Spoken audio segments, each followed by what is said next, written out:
Hello, hello. Good morning. All right, now we left off, we kind of teased a little bit about Debbie Wasserman Schultz, who was asking questions of the Capitol Police Chief, Matthew Verdosa, at a hearing back earlier this week. And she actually threatened him and threatened to maybe get rid of him from his post. Well, the Capitol Police are part and parcel of the investigative wing that is looking into the case where the Democrats, there were a handful of them, had hired two Pakistani IT guys. Yep. And they had exceptional access to a government communications system, including passwords and whatnot, emails, communications going between the Democratic caucus and so forth. Now, several Democrat Congress people, out of their monthly or annual budgets, whatever they get, it's kind of a thing that they all have these little petty cash things. Right.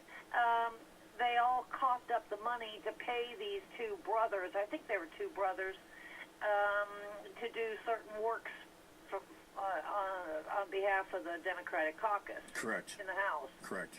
Well, as it turns out, one of them happened to be they're both here under a green card. One of them happened to have some criminal record. They had their wives involved. They were paid, as I recall, because I wrote about this a couple of months ago, almost $1.5 million, $1.8 million for their work. As soon as they became, it was exposed, how it was exposed, I'm not completely convinced, although I do think that it had something to do with the House Oversight Committee. Right. One put their house up for sale, and they all kind of packed up their gear, and they moved out of country. Yeah, they went back to Pakistan. And so, Wasserman Schultz, and when this all came under investigation, of which the Capitol Police, the D.C. Capitol Police have jurisdiction, she threatened him with his job because she didn't want it to go any further. So I would say you got obstruction of justice going on there, interestingly enough. Sure. And we have no reach, I think, in the influence that we have to go chase these people down. But the bigger thing is, what did they take with them? Yeah. And, what national security implications, risks, or threats were allowed, and I would argue in some cases sanctioned by the Democratic caucus under Debbie Wasserman Schultz. So she, at this point, needs to come up before the Ethics Committee.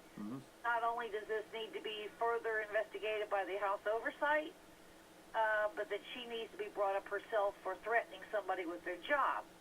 Now, the co-chair of the House Oversight Committee is Congressman from Maryland, Elijah Cummings. Correct. He was not part of this group, but I will argue that he will help obstruct a lot of the investigation, because I have not seen where he has worked with Jason Chaffetz, who is the chair of the committee, to issue warrants or subpoenas or call for any kind of hearings on what has happened.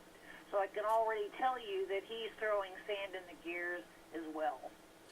Well, if you were a fly in the wall, what could happen to Debbie? She would go up before an ethics commission? Yeah, the House has something called the Ethics Committee, and interestingly enough, if you've ever, and it's not going to, like it would go anywhere, because, I mean, we've had Maxine Waters up. L.C. Hastings, remember him? Yeah. So, and if you ever look at the rules for the ethics, they're about as thin as they possibly can be. There's absolutely no teeth to them. That's something I've argued for a couple of years, that we citizens out here actually ought to get a hold of the Senate and the House side ethics books and we need to rewrite them so we are satisfied with the behaviors of those that represent us in Congress.